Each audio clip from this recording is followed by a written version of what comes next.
middle of the 20th century, the Suez Canal was one of the narrow places on the map that carried an outsized share of the world's trade, fuel, and strategy. A ship entering that channel could pass from the Mediterranean to the Red Sea without rounding Africa, saving time, money, and naval effort. For Britain, the canal was still tied to the routes that had once linked London to India and the wider empire. For France, it remained part of a world in which influence in North Africa and the Eastern Mediterranean still mattered. For Egypt, the canal ran through its own territory, yet for decades the profits and control had sat largely in foreign hands. By the 1950s, that arrangement looked less like stability and more like a remnant of an older order that was being challenged on many fronts at once. The crisis that followed was a struggle over who had the right to command events in the post-war Middle East. Egypt had come through revolution. In 1952, the Free Officers overthrew King Farouk and set the country on a new course. Out of that movement, Gamal Abdel Nasser emerged as the central figure. He was disciplined, politically shrewd, and determined to reduce foreign control over Egyptian affairs. He spoke the language of Arab nationalism and anti-colonial independence at a moment when those ideas were gaining force across the region. To many Egyptians and many other Arabs, Nasser represented self-assertion after decades of external pressure. To his opponents, he looked like a dangerous force who could unsettle governments, encourage revolt, and upset the balance on which European powers still depended. The alarm was sharpest in London. British Prime Minister Anthony Eden had spent years dealing with dictators and crises in Europe, and he came to see Nasser as a threat that had to be checked before he grew stronger. The French reached a similar conclusion for reasons of their own. Paris believed Egyptian backing was helping the rebellion in Algeria, where France was already fighting to hold on to a colony it considered central to its status and security. Israel faced a different set of pressures. Its leaders watched Egyptian arms purchases, cross-border attacks, and restrictions on Israeli shipping with growing concern. The canal mattered to global commerce, but by the middle of the decade it had also become one point where several different fears and ambitions were starting to converge. The United States saw the region through a different lens entirely. Washington wanted stability, access, and influence, but it was determined to keep Britain and France from dragging the Western alliance into a colonial-style military adventure that would damage American standing in the Arab world and hand the Soviet Union a political opening. That tension mattered because this was also a Cold War story, though a more tangled one than it first appeared. Egypt remained independent of Moscow, and the coming crisis would cut across Cold War lines rather than follow them. Instead, each government was trying to use the larger contest to strengthen its own position. All of those pressures came together in the summer of 1956, when one decision in Cairo turned a tense argument into an international crisis. Gamal Abdel Nasser announced that Egypt would nationalize the Suez Canal Company. The canal would remain open, but its control and revenues would pass from foreign shareholders to the Egyptian state. In Egypt, the decision was greeted as an assertion of sovereignty. In London and Paris, it landed as a direct challenge, both practical and symbolic. From that point on, the question had moved beyond whether the canal mattered. It was now about who would decide its future and how far the great powers of the old order were willing to go to stop that future from slipping out of their hands.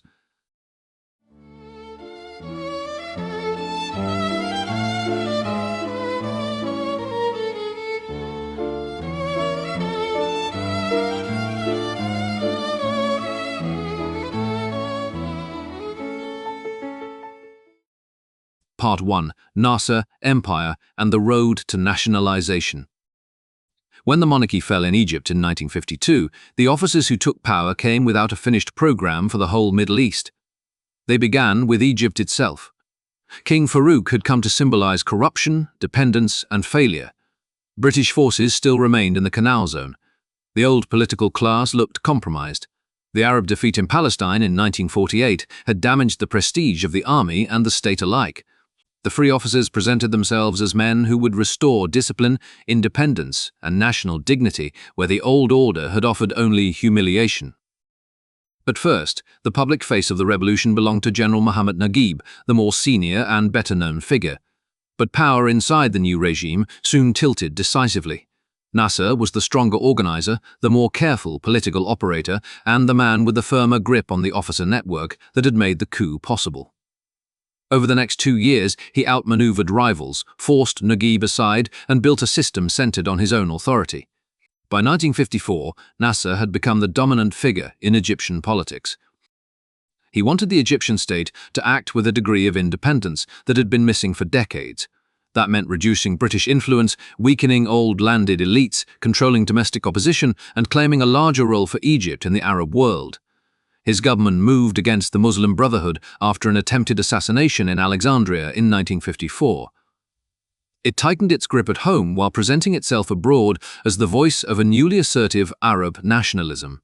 These moves won admiration in some quarters and deep suspicion in others. Nasser defied easy classification from the outside. He stood apart from communism, yet he was willing to bargain with the Soviet bloc when it suited Egyptian interests. He kept his distance from the Western alliance, yet he refused to accept subordinate status in a Western system built without him. The British had to deal with this new reality first and most directly. Their position in Egypt had already been weakened by years of unrest and by the broader erosion of empire after the Second World War. Even so, the Canal Zone remained one of Britain's most valuable strategic assets outside Europe. The base there was enormous. British planners still thought in terms of imperial communications, oil routes, and military reach east of Suez. They could see that the age was changing, but many still believed that orderly retreat, limited adjustment, and continued influence were possible. Nasser, on the other hand, wanted a visible end to the symbols of occupation. That conflict produced one of the major steps on the road to crisis. In 1954, Britain and Egypt reached an agreement for the withdrawal of British troops from the Canal Zone over a period of 20 months. It was a significant success for Nasser at home. He could claim that Egypt had forced a retreat from a foreign military presence that had endured in one form or another for generations. For Britain, the agreement was a compromise accepted under pressure. British leaders still believed they had vital interests in the region and assumed that Egypt, however difficult, would remain within a framework that London and its allies could still shape. But the wider Middle East was becoming harder to organize on those terms. The United States and Britain both wanted regional security arrangements that would contain Soviet influence. They were especially interested in building alliances around states seen as stable and cooperative. One product of that effort was the Baghdad Pact, formed in 1955, linking Iraq, Turkey, Pakistan, Iran, and Britain. Nasser saw the pact differently. In his view, it was an attempt to build a Western-backed bloc that would isolate Egypt and reward governments willing to align with outside powers. He opposed it sharply and used radio, speeches, and diplomacy to present Egypt as the more authentic center of Arab politics. That contest for influence mattered because Nasser's prestige depended on more than Egyptian domestic reform. He was building an image as a leader who could resist foreign pressure and speak for a broader Arab cause. The French watched this with particular anger. They were already locked in a brutal war in Algeria, which began in 1954. French officials believed Cairo was aiding the Algerian national movement with propaganda, money, and political support. To Paris, Nasser had grown beyond the role of Egyptian nationalist. He was becoming an active enemy of French interests across North Africa. At the same time, Egypt's military position remained a source of concern in Cairo. The Arab defeat in the War of 1948 had exposed serious weaknesses. Israel, meanwhile, was growing more capable, and the border remained tense. Palestinian Fedayeen raids, Israeli reprisals, and recurring violence added to the sense that another conflict was possible. Egypt wanted modern weapons, but the Western powers were reluctant to supply them on terms Nasser found acceptable. Washington and London feared an arms race, and they distrusted where Nasser was heading politically. Nasser therefore looked elsewhere. Then, in 1955, came the step that transformed outside perceptions of him. Egypt arranged a major arms deal with Czechoslovakia, acting as the Soviet bloc's intermediary. The agreement brought tanks, aircraft, artillery, and other equipment into Egyptian hands, on a scale that shocked Western governments. It proved that Nasser could break out of Western diplomatic constraints and use Cold War competition to his own advantage. In Cairo, the deal looked like a pragmatic answer to a real military need. In London, Paris, and Washington, it looked like a warning that Nasser was becoming more unpredictable and harder to contain. Anthony Eden took these developments personally and politically. He had succeeded Winston Churchill as Prime Minister and saw himself as a statesman with long experience in foreign affairs. But his reading of Nasser grew increasingly rigid. He tended to interpret the Egyptian leader through the lens of earlier European crises, as if appeasement and delay would only invite greater danger. That comparison shaped the tone of British policy. Eden came to believe that Nasser's prestige had to be cut down before it altered the balance of the whole region. The Americans were often frustrated with Nasser, and John Foster Dulles had little patience for neutralism when it seemed to weaken the Western position. Yet Washington still believed Egypt might be managed through negotiation, incentives, and selective pressure. The United States was less tied than Britain to the canal as an imperial lifeline and less tied than France to the struggle in Algeria. That difference would become crucial later, but even before the canal crisis it was already visible in the arguments over economic aid and development. Nothing symbolized Nasser's ambitions more than the Aswan High Dam. The dam promised control over the Nile's floods, expanded irrigation, and a dramatic statement that Egypt could reshape its own future through state-led development. It was both an economic project and a political one. Nasser wanted foreign financing, and for a time the United States, Britain, and the World Bank appeared willing to help. But the negotiations were difficult. Western officials worried about cost, conditions, and Egypt's broader alignment. Nasser, for his part, refused to behave as a dependent client. He recognized Communist China, kept maneuvering between power blocs, and insisted on freedom of action. In July of 1956, the Americans abruptly withdrew their offer of financial support for the dam, and the British followed. It was a heavy blow, but it also gave Nasser an opening. He needed money for the dam, a political answer to Western pressure, and a dramatic act that would strengthen his standing at home and across the Arab world. The Suez Canal Company offered all three. Although the canal ran through Egyptian territory, the company remained dominated by British and French interests. Its concession was due to expire in the late 1960s, but Nasser refused to wait. On the 26th of July, in Alexandria, before a large crowd, Nasser announced the nationalization of the Suez Canal Company. Egyptian forces moved swiftly to take control of company offices and installations. Pilots, administrators, and technicians were secured so that traffic through the canal could continue. Nasser framed the act as a sovereign right and as a practical way to fund the Aswan project from canal revenues. He invoked the earlier history of foreign control and made nationalization part of a larger story of Egyptian recovery. The response inside Egypt and much of the Arab world was immediate and electric. Here was a leader who had taken on the old imperial powers in public and seized an asset they had long treated as indispensable. Yet the same decision landed in London and Paris like a strategic insult.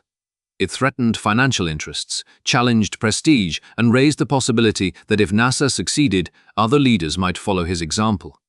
The canal remained open, but that failed to calm the two governments most angered by the move. They had lost more than a company. In their eyes, they had been shown before the whole world that a government they distrusted could rewrite the rules at their expense. From that moment, the issue ceased to be whether Nasser could be pressured into moderation by ordinary diplomacy. British and French leaders began to ask a harder question. If the canal could be seized and held by Egypt without consequence, what would remain of their authority in the region at all? The public argument would soon turn to international management, free passage, and legal rights. Behind it, another argument was gathering force, one that would move quickly from conference tables to covert planning.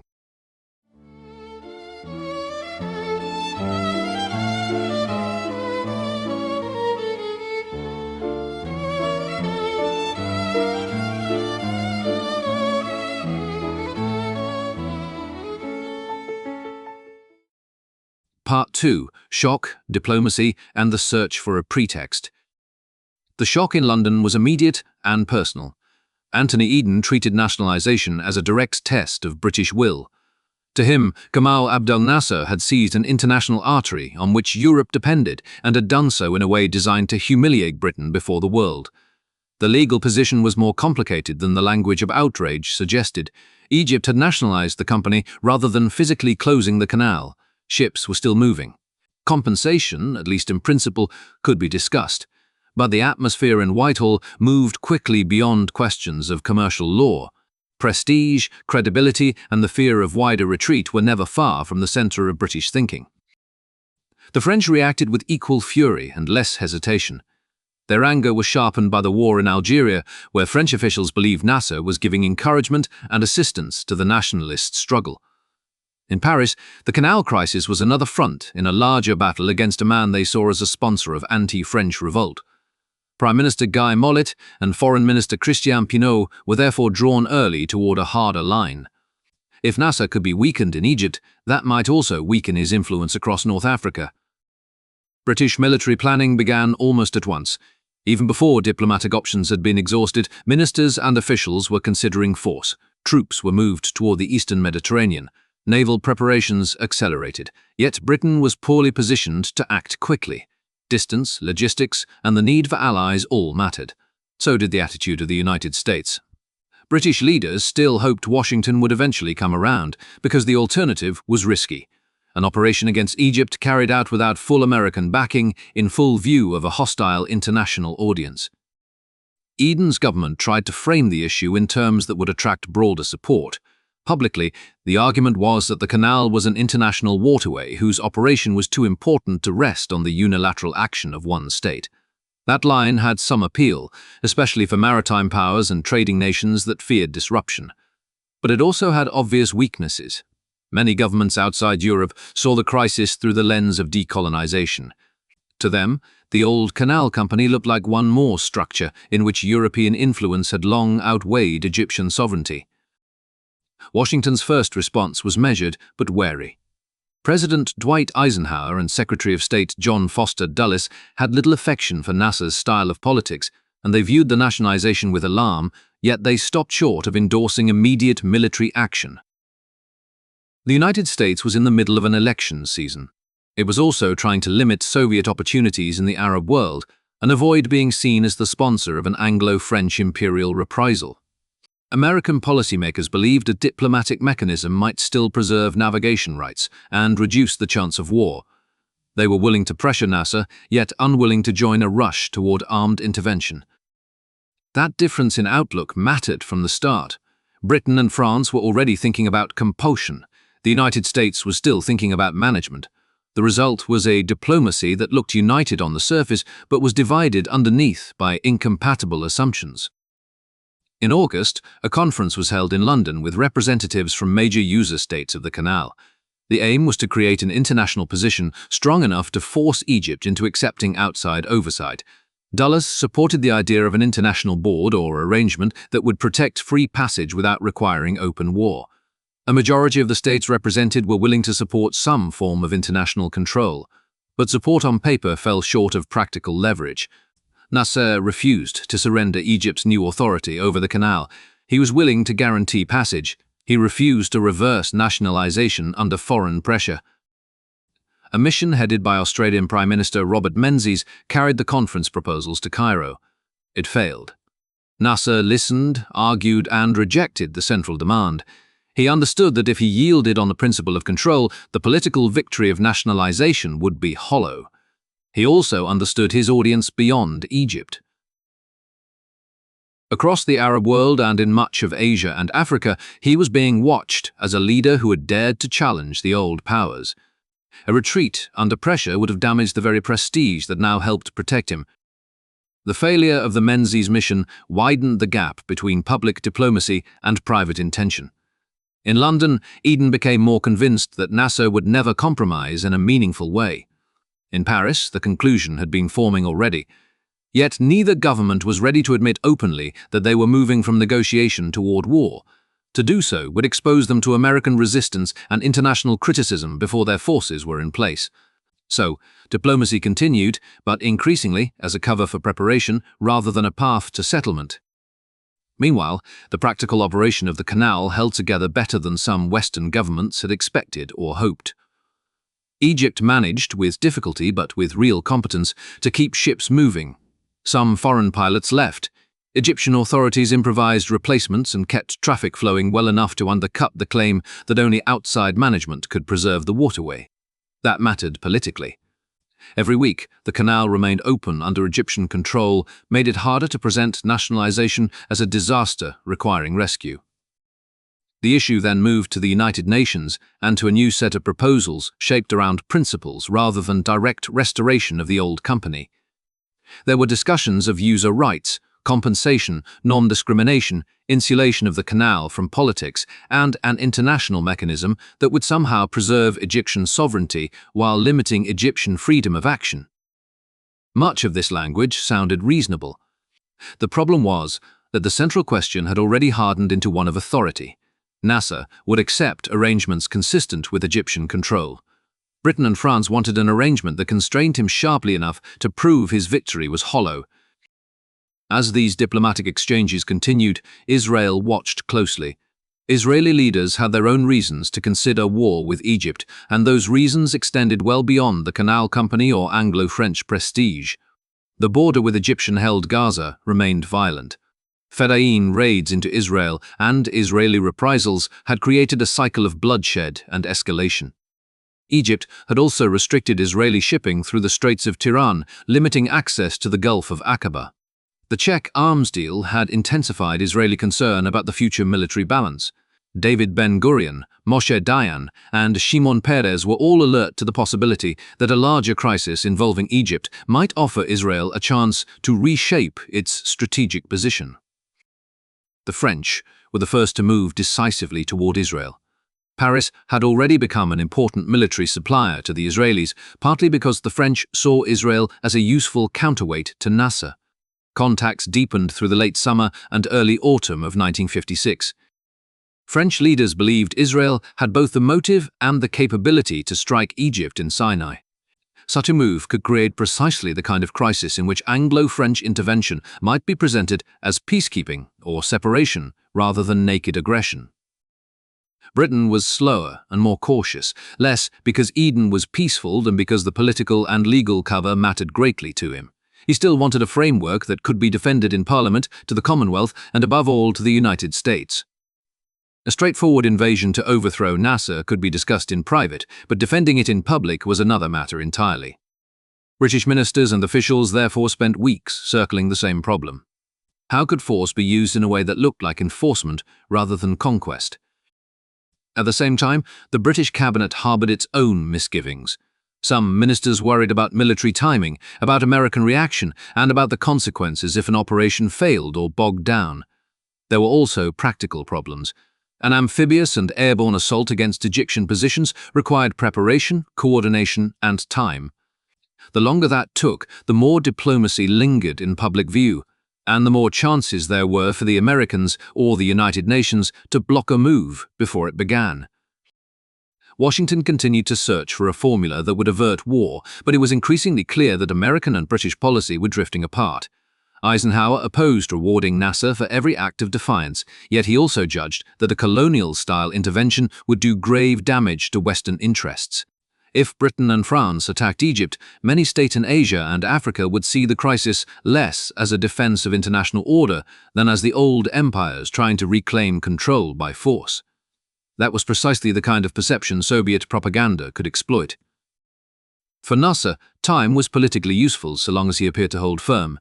He could keep the canal operating, accept support from sympathetic governments, and present each failed Western initiative as proof that Egypt had stood firm.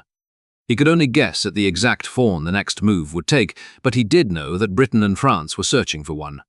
The danger lay in the fact that overt diplomacy and hidden planning were now running on parallel tracks. By early autumn, British and French leaders had reached a grim conclusion. No conference, mission, or United Nations formula was likely to produce the outcome they wanted. Nasser refused to hand back effective control. The Americans refused to bless a clear act of imperial intervention. If force were to be used, it would require a political trigger that changed the appearance of the conflict. That was where Israeli strategy and Anglo-French frustration began to align. The alignment rested on overlapping rather than identical goals, but all three now saw advantage in a staged sequence. An Israeli move that would create a war in Sinai, followed by an Anglo-French demand that both sides withdraw from the Canal Zone, followed by intervention when Egypt refused. That plan was still taking shape, and its risks were obvious. It depended on secrecy, timing, and a degree of deception that would collapse under open scrutiny. Yet by this stage, ordinary diplomacy had been hollowed out. Publicly, governments still spoke of law, order, and settlement. Privately, they were edging toward a design in which diplomacy would supply the language and war would supply the result. The crisis had entered its most dangerous phase. The next steps would be taken behind closed doors, in guarded meetings where governments tried to turn a political defeat into a military opportunity.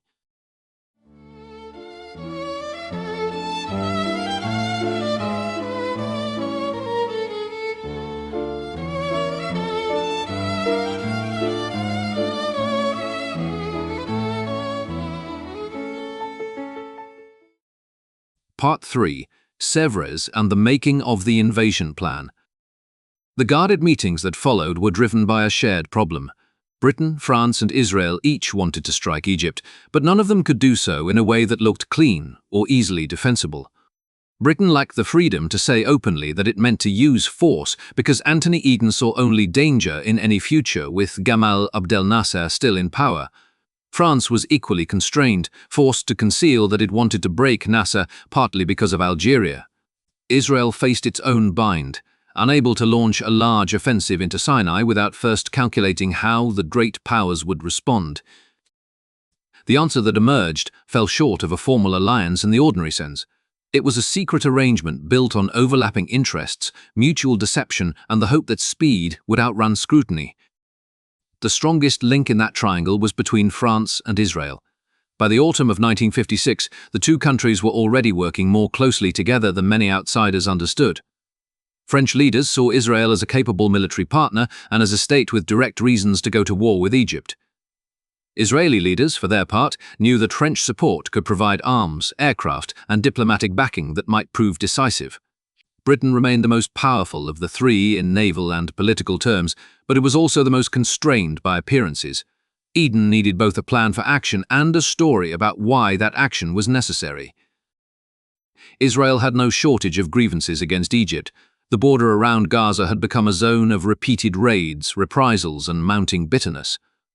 Egyptian support for Fedayeen activity, whether direct or indirect in particular cases, helped convince Israeli leaders that the status quo was dangerous and unsustainable.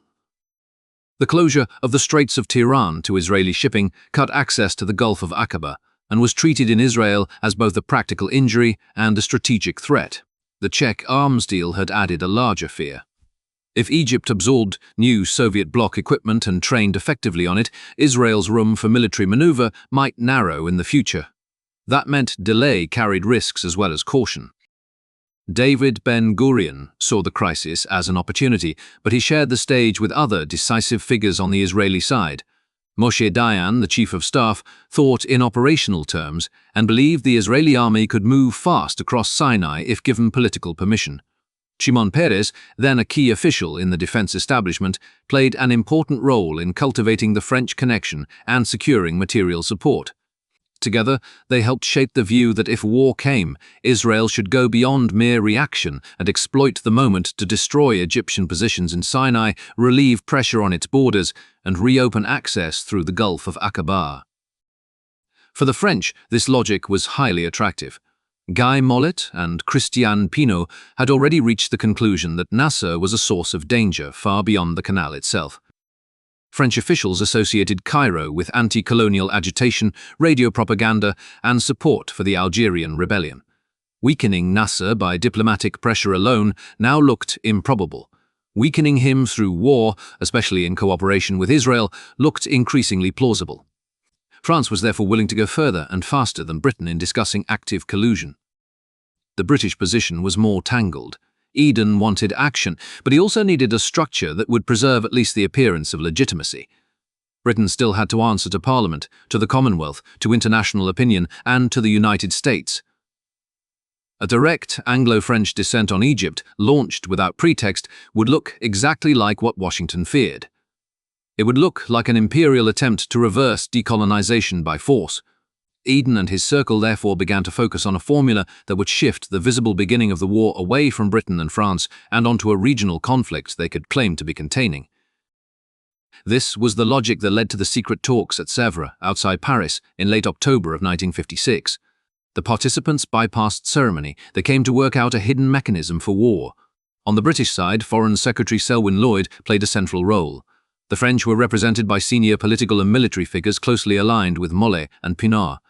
The Israelis included Ben-Gurion, Dayan, and Perez. The secrecy itself was telling. These governments had abandoned any pretense of defending a public legal principle. They were trying to build a plausible chain of events behind which their real intentions could be concealed. The plan that took shape was simple in outline and deeply dishonest in design. Israel would launch an attack into Sinai, advancing toward the Canal Zone.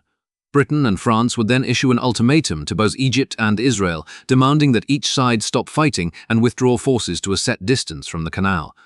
Because the fighting would be on Egyptian territory, and because Egypt could hardly accept foreign troops imposing terms within its own sovereign space, refusal was expected. Britain and France could then claim they had intervened as powers, separating combatants and protecting the canal, rather than as aggressors. The elegance of the scheme, from the conspirators' point of view, lay in the speed with which political fiction could be turned into military action. Israel would provide the spark. Britain and France would provide the ultimatum. Egyptian refusal would provide the excuse. Once that sequence began, airstrikes and landings could be presented as enforcement rather than invasion. The problem, of course, was that the central facts ran in the opposite direction. Far from forcing Britain and France reluctantly to intervene, the war was one they had helped design in advance, precisely so they could step in. Each participant expected different gains from the same deception. Israel wanted military freedom in Sinai and a chance to break the blockade at the Straits of Tiran. France wanted Nasser punished and weakened. Britain wanted control of the canal crisis restored, and in the minds of some around Eden, possibly more than that. Though public statements stayed focused on the canal and free passage, there were private hopes in London that a severe blow might shake Nasser's regime itself. Whether that meant outright overthrow or simply crippling humiliation varied from one conversation to another, but the broader ambition was clear enough. This went beyond navigation rights. It was about political power. The military assumptions behind the plan were bold, yet defensible. Israel believed it could move rapidly across Sinai with airborne, armored, and mechanized forces before outside pressure could stop it. British and French planners believed they could establish air superiority over Egypt, strike Egyptian airfields, and then land forces near Port Said and the Canal Zone. They assumed Egyptian resistance would be limited enough and international reaction slow enough to allow facts on the ground to be created before diplomacy caught up. In other words, they expected that military success, once visible, would narrow the range of political objections. That assumption rested on a serious misreading of one crucial factor: the United States. The conspirators understood that Washington was entirely ignorant of any such design, which was why secrecy was so important. But some of them still hoped that once the operation was underway, the Americans would protest, then adjust. That was a familiar pattern in imperial and alliance politics. Governments often complained in public and adapted in private when a bold move succeeded quickly enough. Eden, above all, hoped that a rapid and decisive operation would leave Eisenhower facing a new reality he would have little choice but to accept. There was also the Soviet Union to consider, though in a different way. Moscow would certainly denounce Western intervention, but the conspirators doubted that Soviet power would translate into immediate military response in Egypt. That judgment was defensible in narrow strategic terms.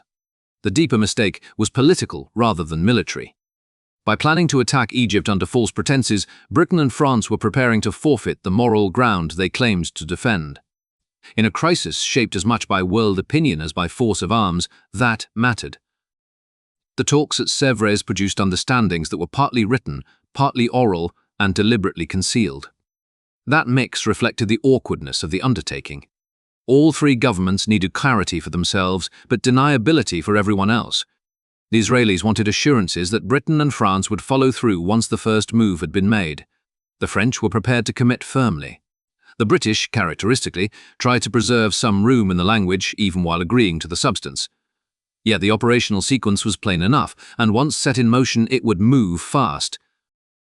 Ben-Gurion approached the plan with caution. He had strategic ambition, but he also understood the scale of the gamble.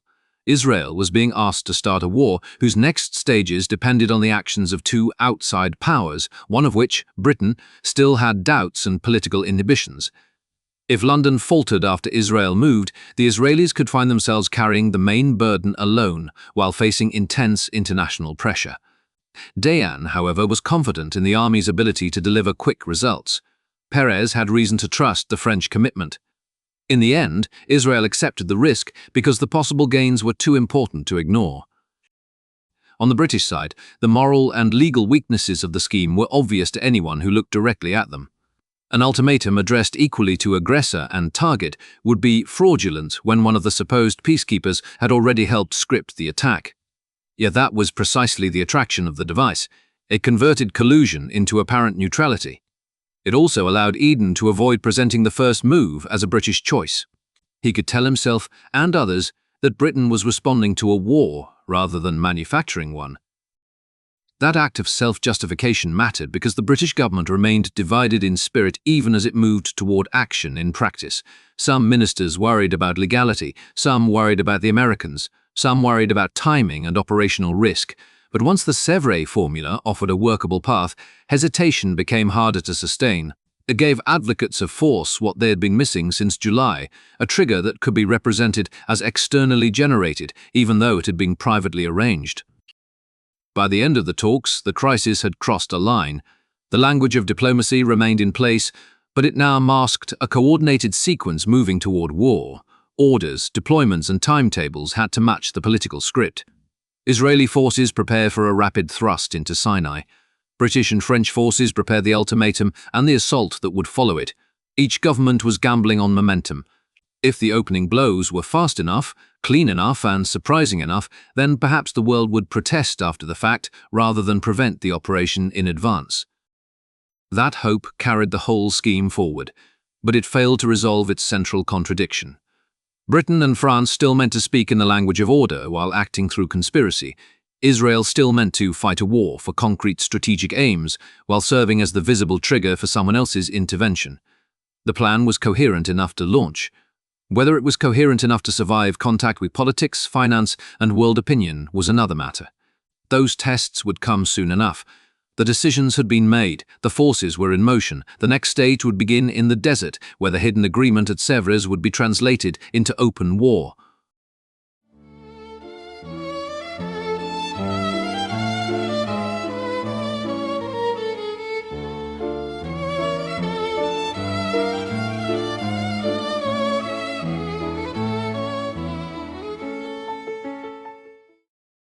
Part 4. Sinai, the Ultimatum and the Anglo-French Assault. On the 29th of October, 1956, the plan moved from secret agreement to open action. Israeli forces launched Operation Kadesh, beginning the attack into Sinai that had been prepared in concert with France and Britain at Sèvres. The opening move was designed to create both military shock and political opportunity. Israeli paratroopers were dropped near the Mitla Pass, deep inside the peninsula, while ground forces advanced on multiple axes across the desert. The operation was bold and calculated. It aimed to disorient Egyptian commanders, cut key routes, and create exactly the kind of fast-moving crisis that Britain and France could claim required outside intervention. For Israel, the campaign went far beyond a gesture to trigger the next stage of the conspiracy. It was a real war with concrete objectives. Israeli commanders wanted to destroy Egyptian military strength in Sinai, reduce the threat from Gaza, and break the restrictions that had hemmed in Israeli access through the Gulf of Aqaba. Moshe Dayan believed speed was essential. If Egyptian positions could be broken before international pressure froze the battlefield, Israel might secure gains that diplomacy alone had failed to produce. The Egyptian command now faced a sudden and serious challenge. Nasser had expected war eventually, but the form of the attack and the pace of the advance tested the army badly. Egyptian units were scattered across difficult terrain, communications were uneven, and the need to interpret Israel's intentions complicated the first response. Commanders had to ask whether this was a raid, a limited push, or the beginning of a much larger war. That uncertainty mattered, because the Sinai Peninsula was vast, road networks were thin, and forces could easily become isolated or outmaneuvered if decisions came too slowly. Britain and France then played their assigned part. On the 30th of October, they issued their ultimatum to both Egypt and Israel, demanding that the two sides cease fighting and withdraw forces to positions well back from the canal. The language was presented as even-handed, but the structure of the demand exposed its real purpose. Israel was advancing across Egyptian territory. Egypt was being told, in effect, to accept foreign dictation inside its own country, while Anglo-French forces moved toward the Canal Zone. Compliance would have meant surrendering sovereign control at the very moment of attack. Refusal was almost guaranteed, which was precisely why the ultimatum had been drafted in that form. Israel accepted the ultimatum in principle, because acceptance cost little and helped preserve the fiction of Anglo-French neutrality. Egypt rejected it. Nasser could hardly have done otherwise. To comply would have been to validate the intervention and allow Britain and France to occupy the Canal Zone under cover of international policing. Once Egypt refused, the public justification for the next phase was in place. Britain and France declared that they must act to separate the combatants and secure the waterway. The first major Anglo-French blows came from the air. On the 31st of October, British and French aircraft began attacking Egyptian airfields and other military targets. Their immediate objective was to destroy the Egyptian Air Force on the ground and secure control of the skies before any large amphibious landing. In strict military terms, this phase achieved much of what it set out to do. Egyptian air capability suffered heavy damage. The attackers held clear technical advantages in training, planning, and equipment. Yet even at this early stage, the broader political cost was rising faster than the military timetable. In Britain, the government insisted that it was acting to keep the war away from the canal. Abroad, many governments saw the argument for what it was. The sequence was too convenient, the ultimatum too contrived, and the use of force too obviously aligned with the interests Britain and France had been asserting since nationalization. What had been planned as a rapid enforcement action was already being described in much of the world as aggression. That mattered because London and Paris had counted on speed on the battlefield and in diplomacy alike. They needed events to move faster than criticism. Instead, criticism erupted at once. Meanwhile, the Israeli campaign in Sinai continued to gather momentum. Israeli units pressed westward and southward with considerable effectiveness. In the north, fighting centered on positions that could threaten Gaza and the approaches deeper into Sinai. Farther south, the drive toward Sharm el-Sheikh carried special importance because control there would affect the blockade of the Straits of Tiran. Egyptian forces resisted in places and inflicted losses, but the overall direction of the campaign favored Israel. Mobility, initiative, and clear operational purpose gave the attackers a strong advantage. Nasser responded in political as well as military terms. He understood that Egypt would likely lose a conventional contest against three coordinated opponents, but he also understood that survival depended on more than battlefield performance. He appealed to Arab and international opinion, denounced the invasion as colonial aggression, and prepared to trade territory and equipment for time and political effect. The canal itself became part of that calculation. Egypt obstructed it by sinking ships, ensuring that if Britain and France claimed to be intervening to preserve free passage, they would inherit a waterway blocked by the very crisis they had helped create. As air attacks continued, pressure mounted for the final Anglo-French landing. That phase arrived later than some planners had wished. There were delays, arguments, and logistical demands.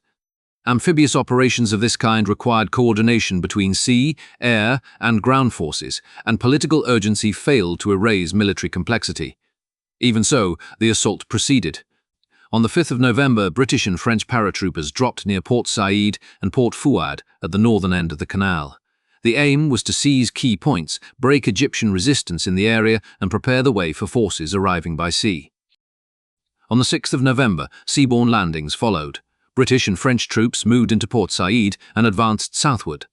In tactical terms, the attacking forces performed competently.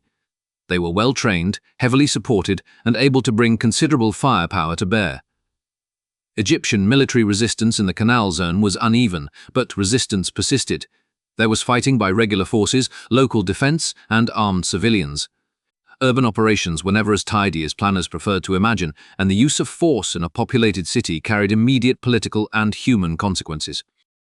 Port Said quickly became the most visible face of the invasion. Instead of a clean demonstration of disciplined intervention, the world saw a major power assaulting an Egyptian city from air and sea.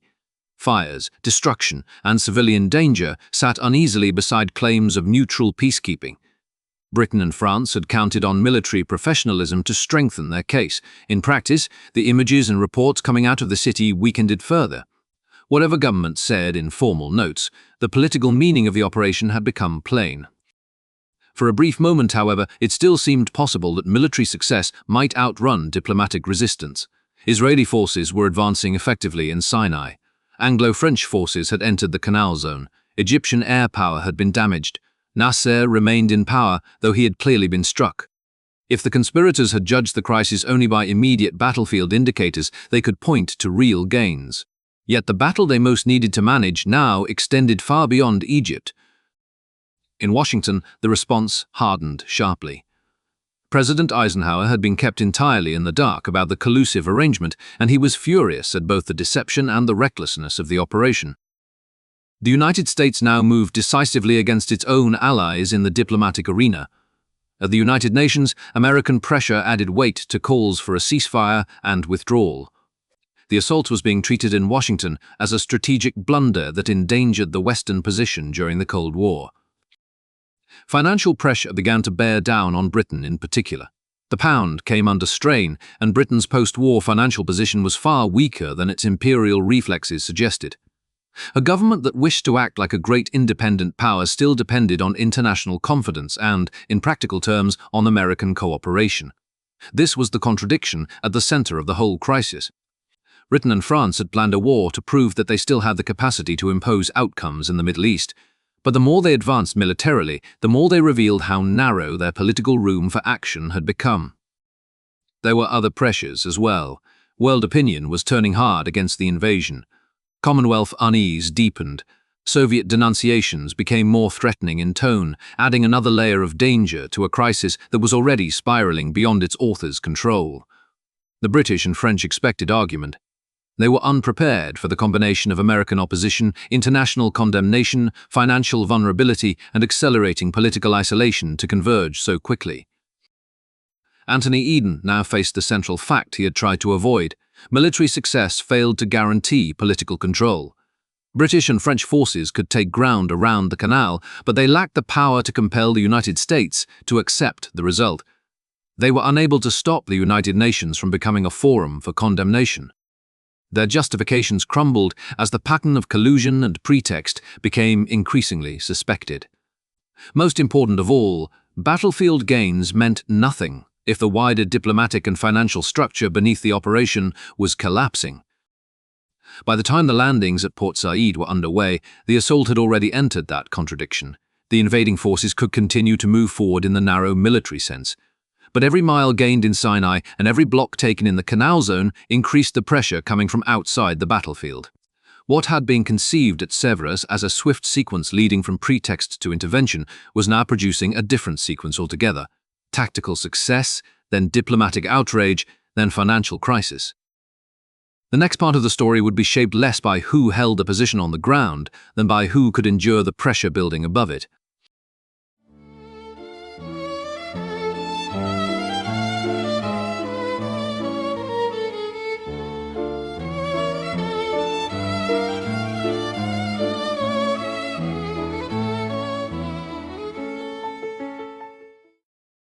Part 5. American Pressure, Retreat, and the Crisis Aftermath. The pressure building above the battlefield now began to decide the crisis. Britain and France had achieved a limited military success, but they had done so while losing control of the wider political setting. The United States had moved beyond urging restraint in general terms. It was exerting pressure in concrete ways.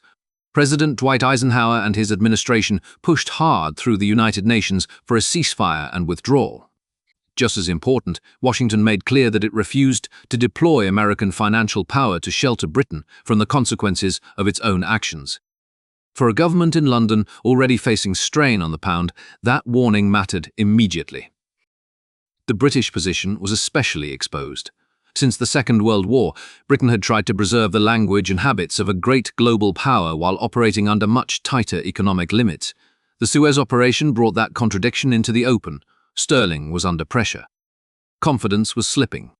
The government needed access to international financial support, and in practice that meant American cooperation. Without it, the room to continue the campaign narrowed sharply. Britain had sent ships, aircraft, and troops to Egypt in order to demonstrate freedom of action. It now found that its ability to sustain that action depended on a government in Washington that opposed the war. France was less directly constrained by the pound crisis, but it lacked the strength to carry the intervention alone, and it faced the same storm of diplomatic criticism. The whole premise of the operation had been that fast military movement would create a settlement before outside pressure became decisive. Instead, outside pressure had become decisive before the military plan could fully mature. The Canal Zone had been entered, yet it remained unsecured on any stable political basis. Nasser had been struck, yet he remained unbroken. The United Nations had become a center of opposition rather than a stage on which Britain and France could legitimize what they had done. The Soviet Union added another layer of danger, though its influence alone fell short of determining events. Moscow denounced the invasion in harsh terms and issued threats that were meant to sound both menacing and expansive. These warnings have sometimes been remembered as if they alone forced Britain and France to stop. In reality, the crisis was already being driven most powerfully by American opposition and by Britain's financial vulnerability. Soviet language raised the temperature and increased the sense of risk, but the invading powers were already losing the political foundations needed to continue. The ceasefire therefore came from weakness. It was an admission that the operation had lost the race against the forces closing around it. On the 6th of November, under intense pressure, Britain and France accepted the ceasefire. Militarily, the timing was bitter for those who had supported the invasion. Their forces had advanced and might have taken more ground. Politically, however, the campaign had reached its limit. The key fact had shifted. What mattered was that the support structure required to hold any gain was collapsing. For Anthony Eden, this was a personal and political disaster. He had treated Nasser as a test of British will and had gambled that force, skillfully framed, would settle the issue. Instead, the attempt exposed the weakness of Britain's position in the world. It alienated the United States, divided opinion at home and abroad, and failed to remove Nasser. Eden's health and judgment both came under fierce scrutiny, and within weeks he was gone from office. His fall captured only part of the meaning of Suez, but it did so clearly enough. A prime minister who had tried to prove that Britain still commanded events had instead shown how far command had slipped.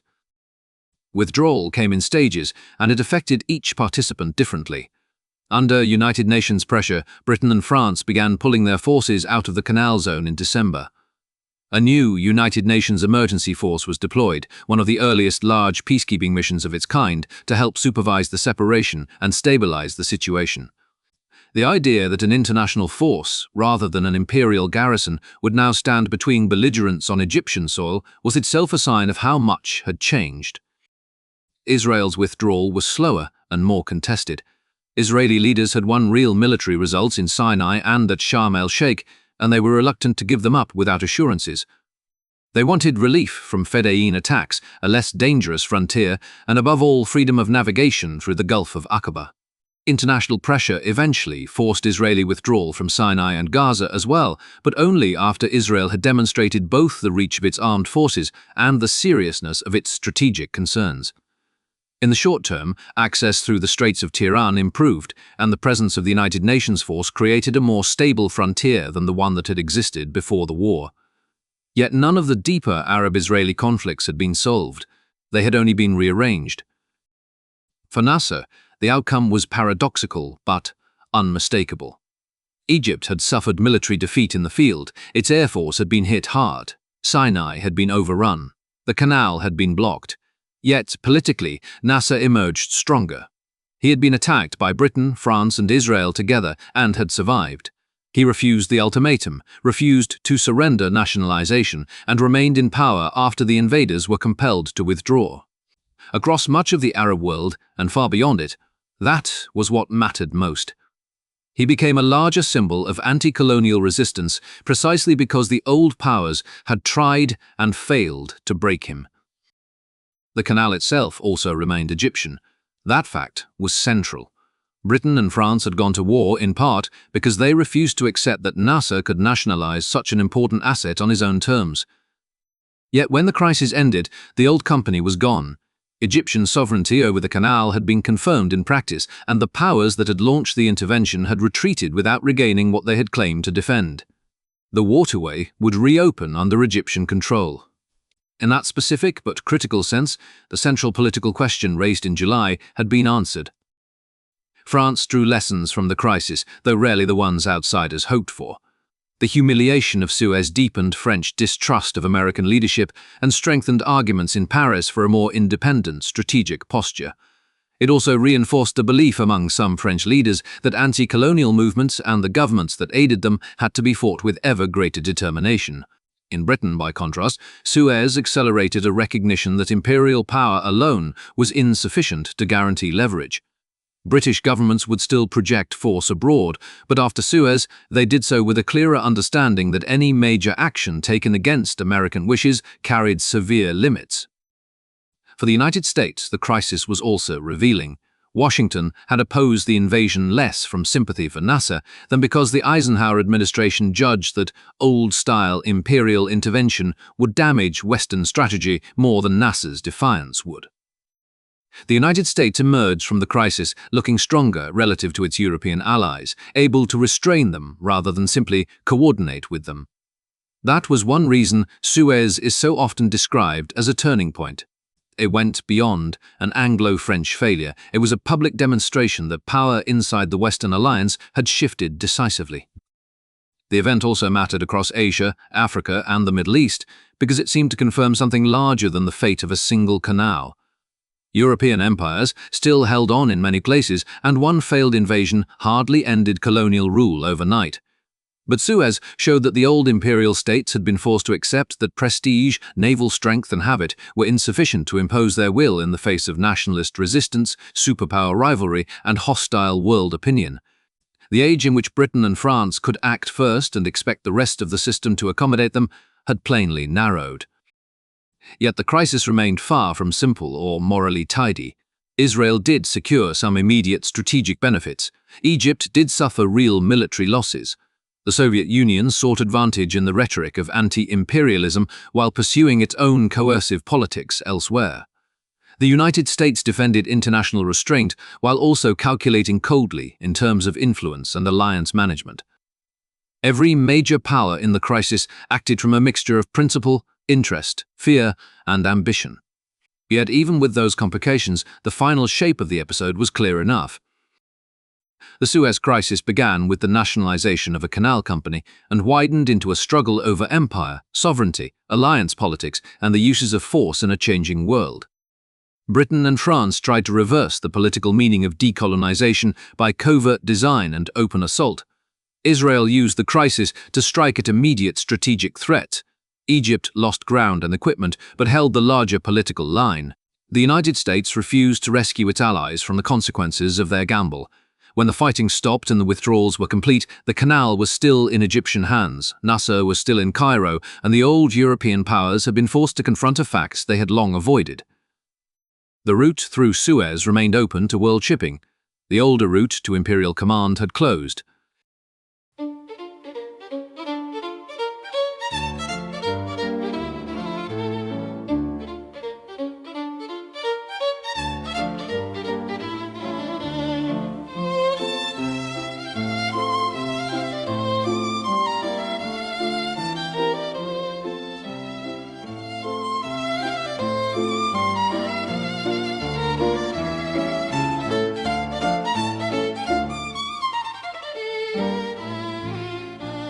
This podcast was entirely produced by Andrew Scott. If you have any suggestions for topics or improvements, please get in contact.